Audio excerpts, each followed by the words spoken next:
All right, welcome everyone. We're Semblance of Sanity. I'm Caleb. I'm Jacob. And we're here for Fruits Basket, Season 2, Episode 1. First season is done. And now we had some really good stuff in the last episode, or two, really, where Kyo and Yuki got lots of focus. Also, some really good stuff with Tohru and Kazuma. Basically giving us a little bit of a, this guy really is...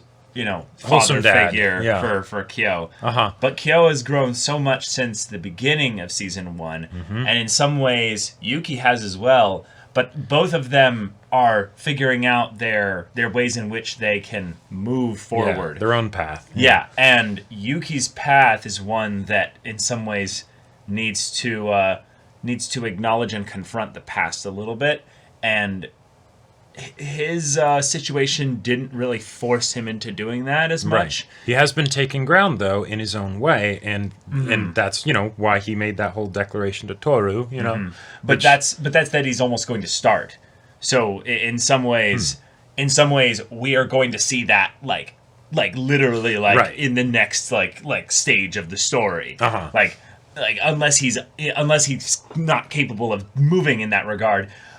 This could be a very, good, tough next stage of things for Yuki, whereas Kyo might literally be on cloud 9 for the next stage of the story, because, he's rebuilding... He fought the hard battle, right? He fought the hard battle. He's rebuilding, in some ways, his family, and I can't wait for that. But then also, Tohru being between these two, that means in a lot of ways, she might feel the split... in the pacing at which they're both kind of taking care of their own shit, Oh, gotcha. In that, their directions might actually pull them apart in a way that's not conflict-based, but just, Kyo starts moving faster and Yuki starts slowing behind. You can see they're getting pulled in both directions. One of the things that they talked a lot about in the previous episode that I'm very excited to see in this season is basically slice of life antics, summer shenanigans, and all of those ridiculous, crazy things that will be super sweet and wholesome that Akito definitely won't ruin, and I want to see that. Yes, I would love to see that as well. And we have a new character as well. We do indeed. Being teased, with Hiro having a little bit of a kind of our intro connection point to this character, which is curious then. So I wonder what their whole deal is going to be. So, y'all, without further ado, let's get into this. All right, everyone, now be sure to go check out the reaction portion of the video in the description below, then come back here for the discussion.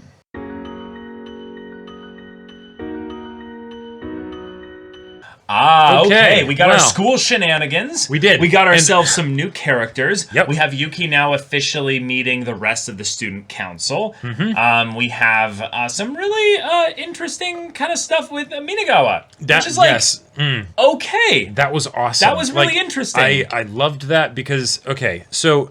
as far as school shenanigans go, right? Yes, all the stuff with the Zodiacs and all the wholesome family healing and all of that is great.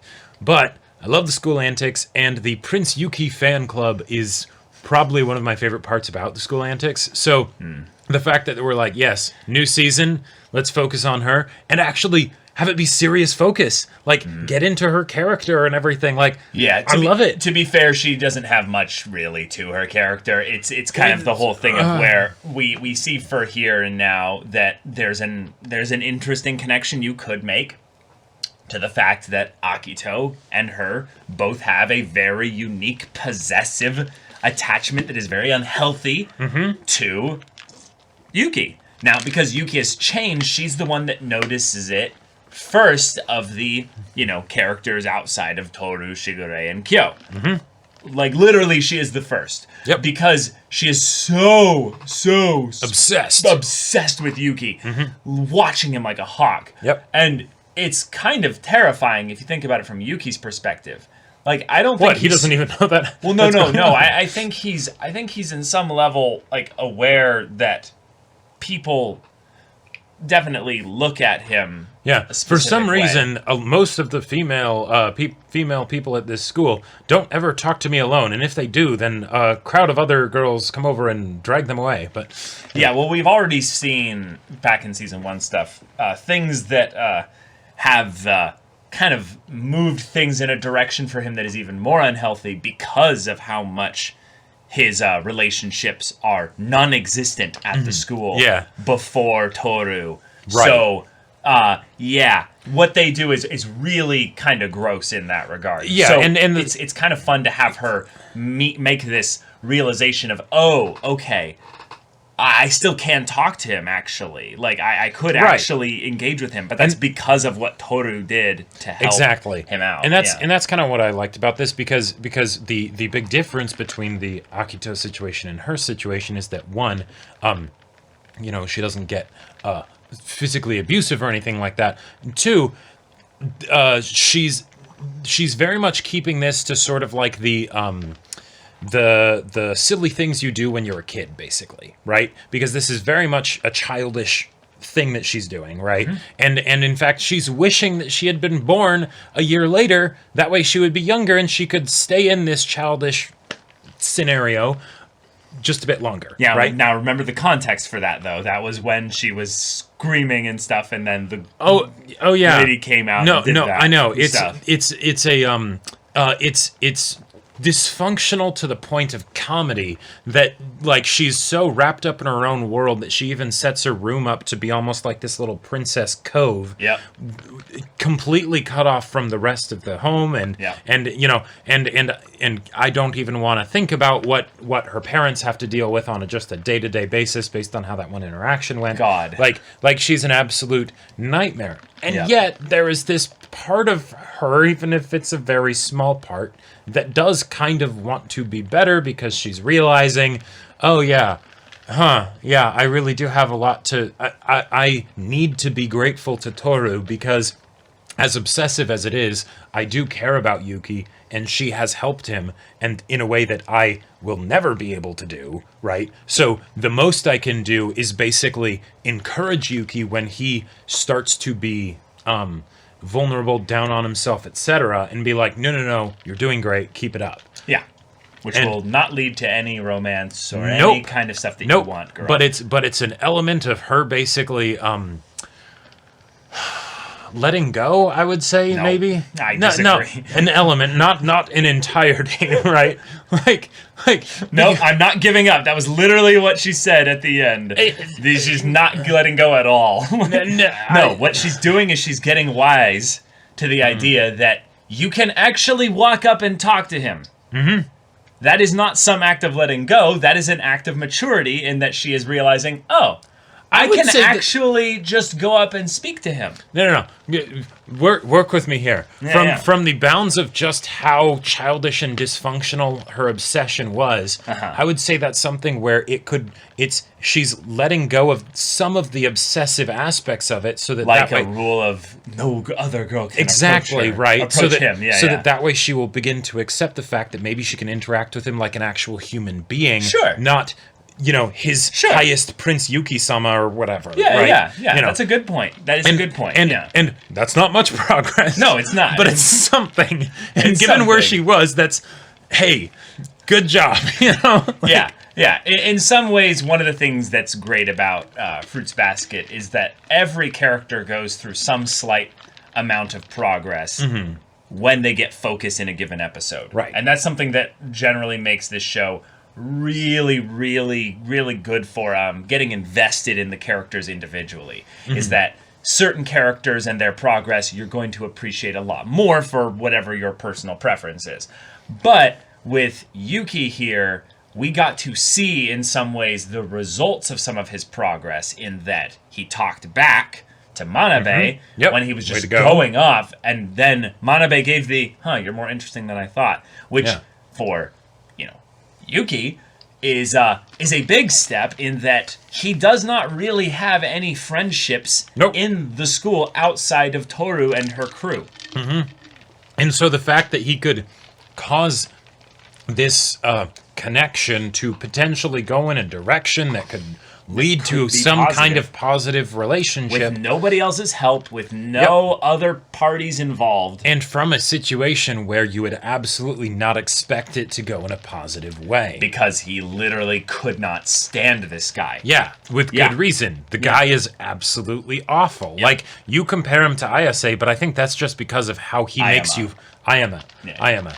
Or Ayame. Ayame, yeah, I think that's just because of how he makes Yuki feel, right? Yeah. There, Ayame's way better than this guy. Ayame's way better. Right. So much better. In a lot of ways, I would say there's a couple characters, we mentioned Shigure, there's a couple characters that have this kind of dysfunction in the Soma side of things, because the idea of your words being something that are a deflective power play of sorts that keeps others from getting close to you.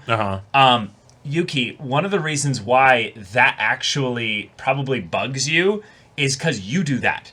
You do that, Yuki. Oh, sure. The reason why no one can also get close to you is because you don't actually show your true self, because you're scared of what would come out if you did. Like that's a thing that you mentioned like constantly. Like even here, you have trouble keeping it together. Yuki as a character is one that has lots of emotions and lots of pain, lots of stuff like he's dealt with and stuff, but he's not confident in himself to actually showcase who he is. So he just kind of does the, I will be the princely guy. Yes, I will always respond respectfully and calmly.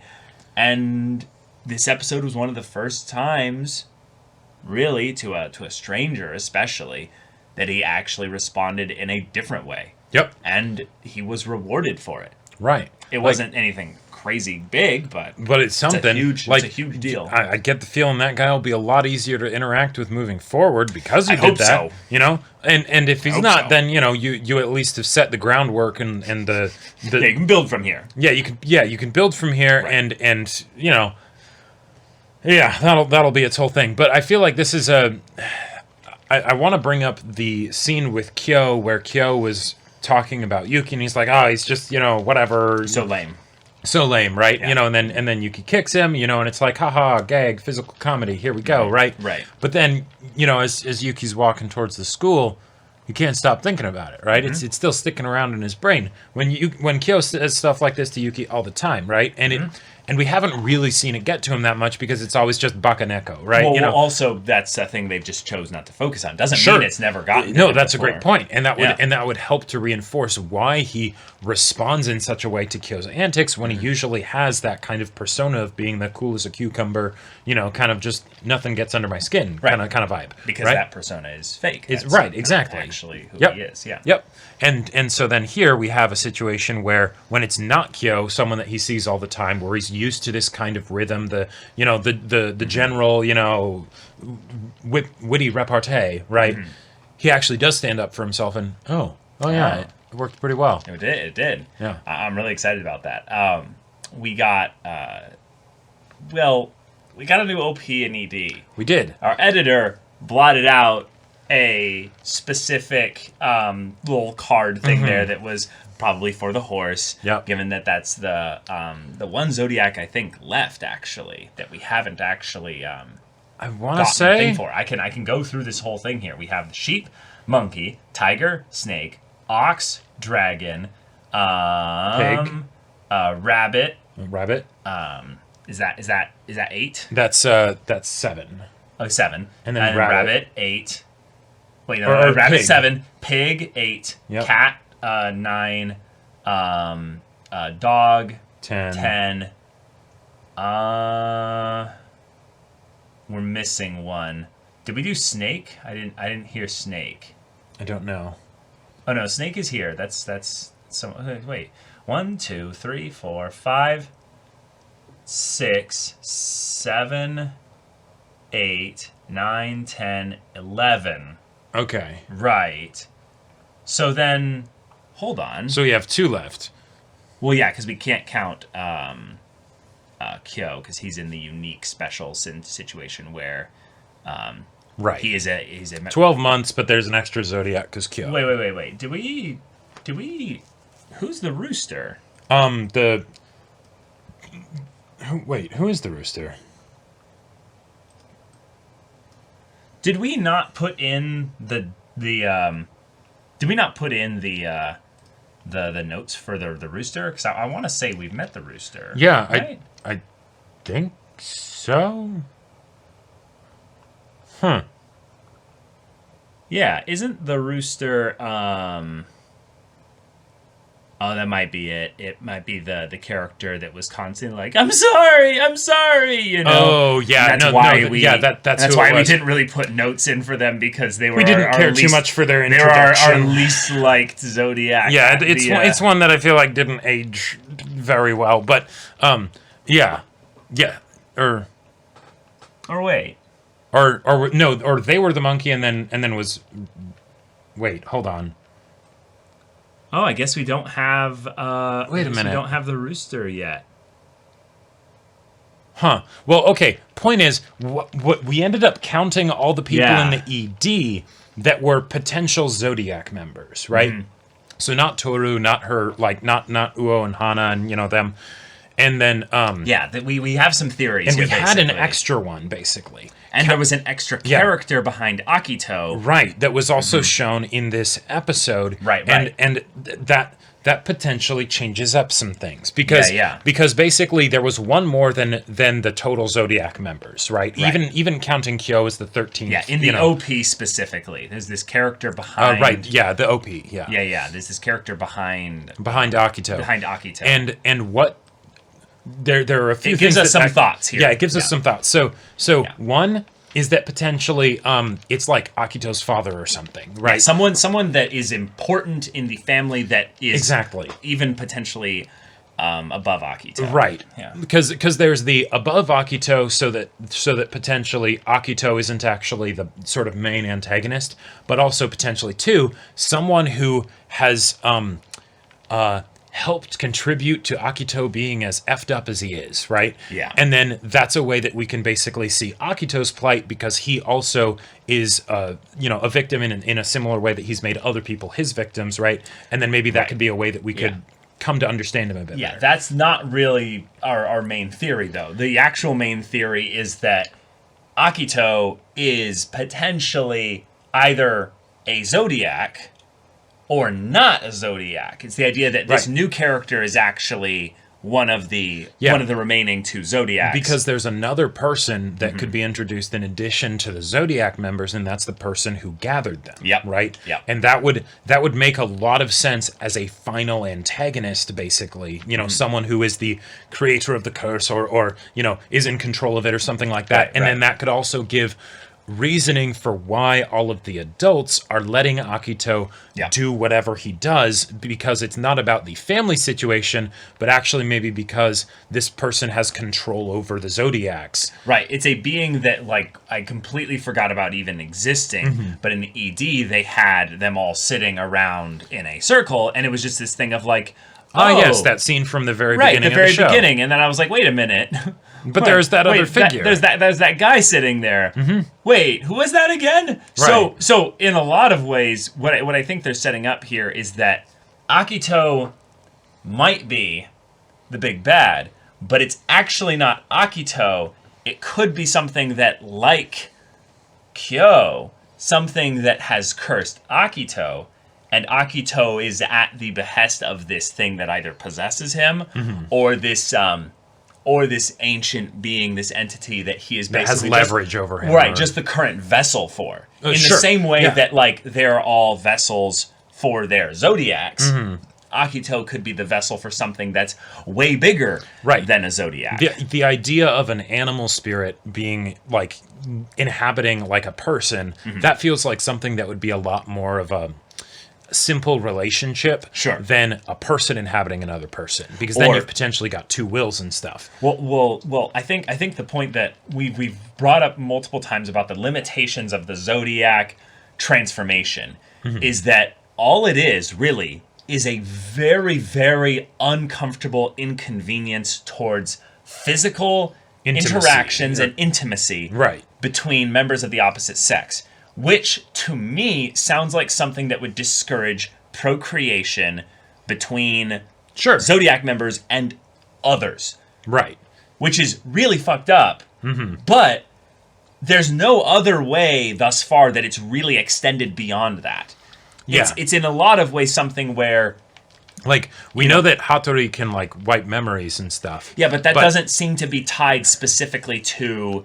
Like, right, we don't know how that comes about. It could be just the same kind of thing as what Hana has. Right, exactly. There's no direct correlation to his animal that gives him this kind of power. But there is one additional thing that we've been recently introduced to, and it was foreshadowed throughout season 1, is the whole thing of Kyo's monstrous form, right? Yeah. And his true form. Yeah, his true form. Yeah. That no one else seems to have. And the only difference between Kyo and the others is that he didn't come to the table. He wasn't able to make it. And that's the cat specifically. Right, the cat. It's not Kyo necessarily. Right. But the cat spirit, and so the cat has this, the true form of the cat is this monstrous thing, right? Right. But that could be, if that was why he has this form, that could be a huge reason as for why he's so pissed at Yuki, because he's the rat and all of that.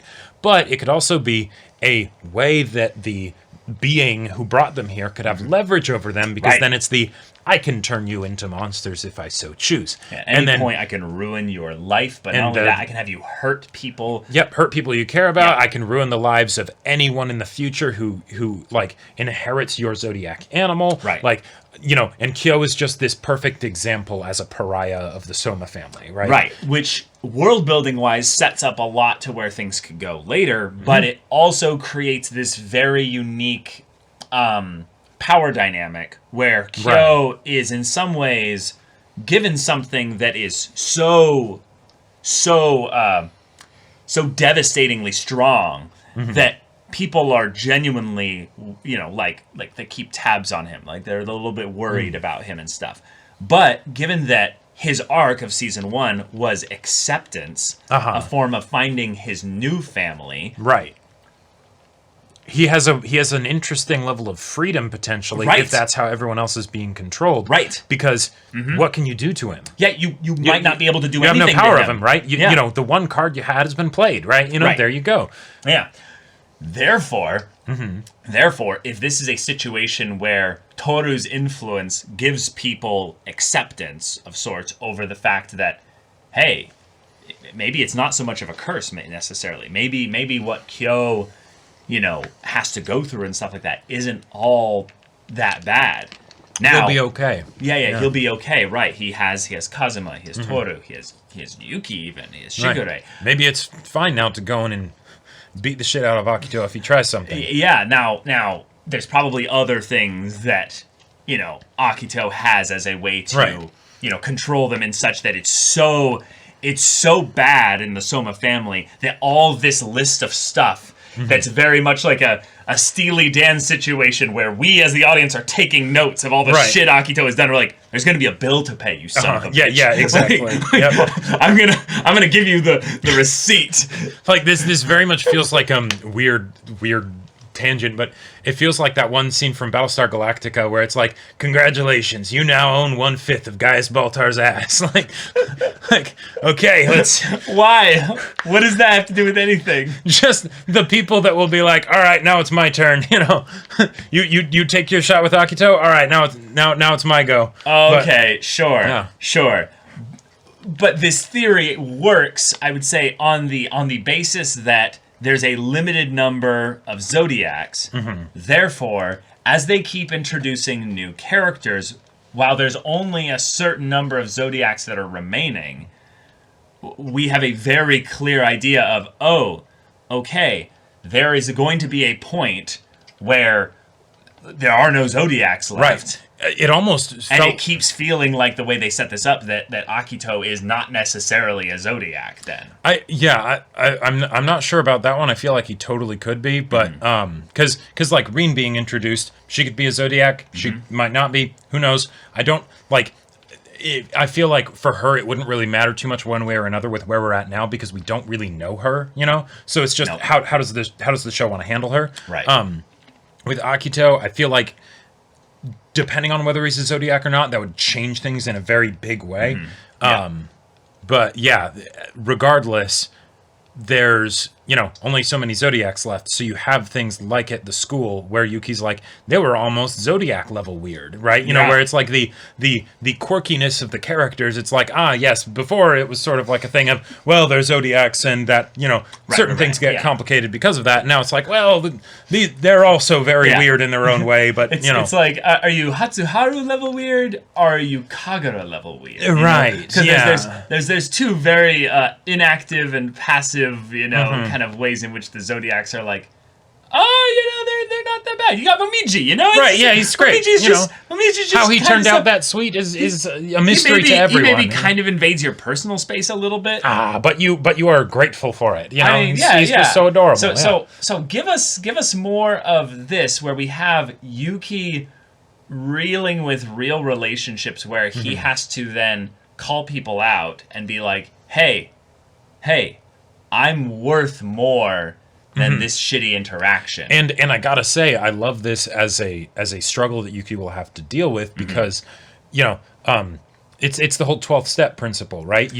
Once you figure out your own issues, then the way to truly cement them, cement the change, is to then help someone else with their issues, right? That are maybe of a semi-similar. I don't think he's that far, though. I don't think he's that far yet. Yeah, but don't you feel like this is more of a thing of where actually what it is he has to stare his own problems in the face and realize that they're problems? Sure. You learn the most when you become the teacher. No. Again, I don't think you're getting what I'm saying. What I'm saying is that he needs to see his own problems in other people so that he can then consider the fact that he has a problem in these areas. A lot of people will specifically not address their own problems, even though they are hyper aware of them, until they're they forced see. to. Well, yes. But okay. Again, I feel like I'm not communicating well here. Is that what Manabe has as a problem is something that he sees as something that Ayame does. Right.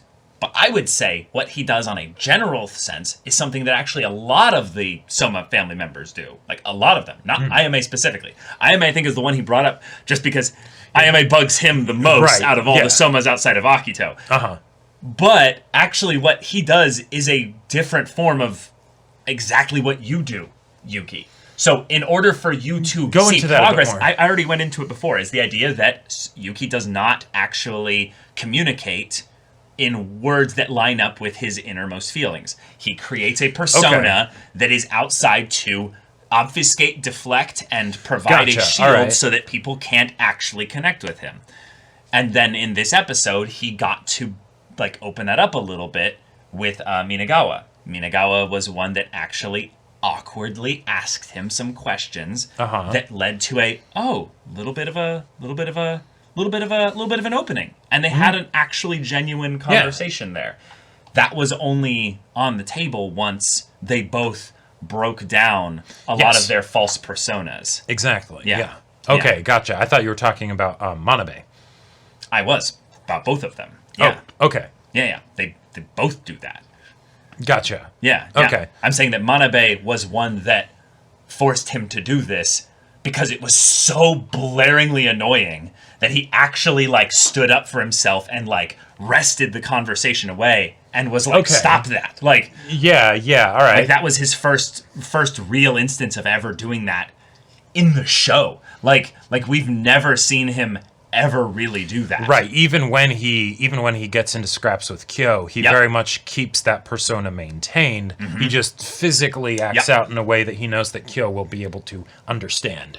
Right. In some ways, it's routine. It's not even really something that requires much vulnerability on Yuki's part. Right. That's why I really feel like Manabe was a really immature version of Yuki being mirrored to show him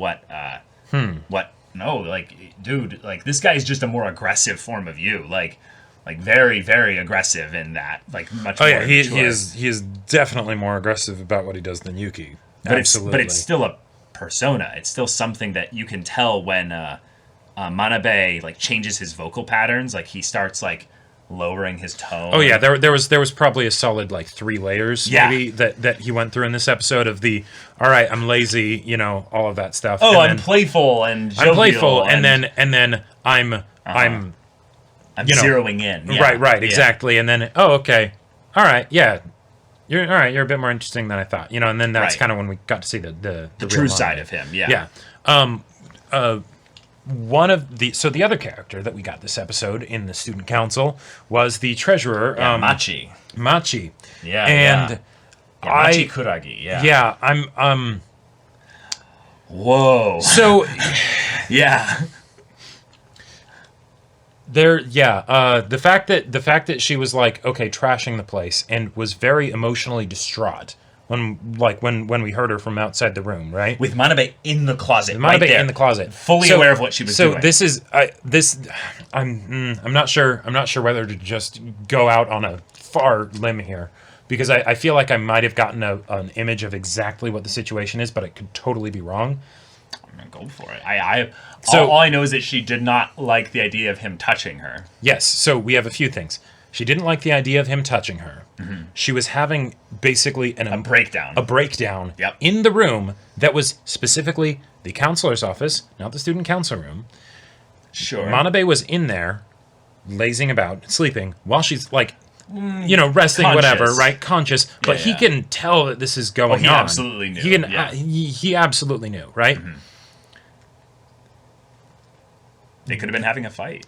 They could have been having a fight, but what this gives me the vibe of is that maybe she was abused by the school counselor, and that's and why is Manabe in there then? Because he's the one that she's actually told about it, and that basically he is there as like, is he a secret witness? Either hide in the closet and listen. Well, not that was happening when she was like destroying trashing the place, right? But that the fact that she was trashing the place is tied to the location, not just because she felt like throwing books around, right?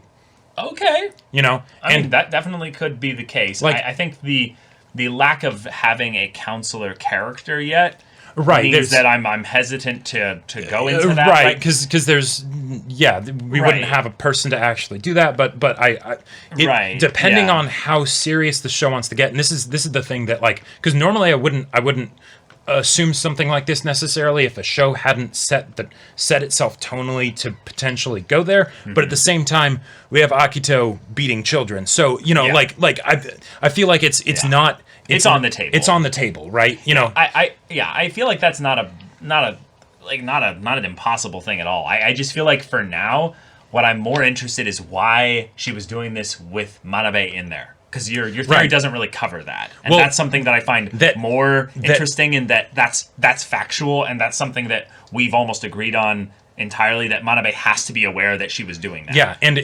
the explanation for this theory is that Manabe also knows why she's doing that.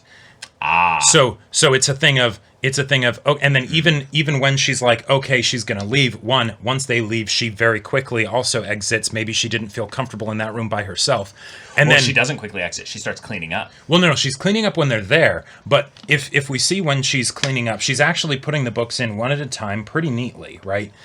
And then when they come back, everything's shoved in there, right? The previous way that she had been cleaning had been abandoned, basically, and it's just shove everything back in and get out. Or at least that was the vibe interpretation that I got off of it. Okay. Because she seemed to be pretty meticulous with oh no, I shouldn't have done this. Okay, here we go. Oh no, I'm gonna clean this place up. But then when we see it at the end, it's like one of the most haphazard cleaning jobs possible, right? You can tell that the place was trashed up, and then things were shoved back into bookcases and things. I feel like that's just she only cleaned the things that were on the ground. Maybe I don't know. It just feels like, But yeah, I because anytime I see a character that responds so viscerally to physical contact, that's kind of where my mind goes.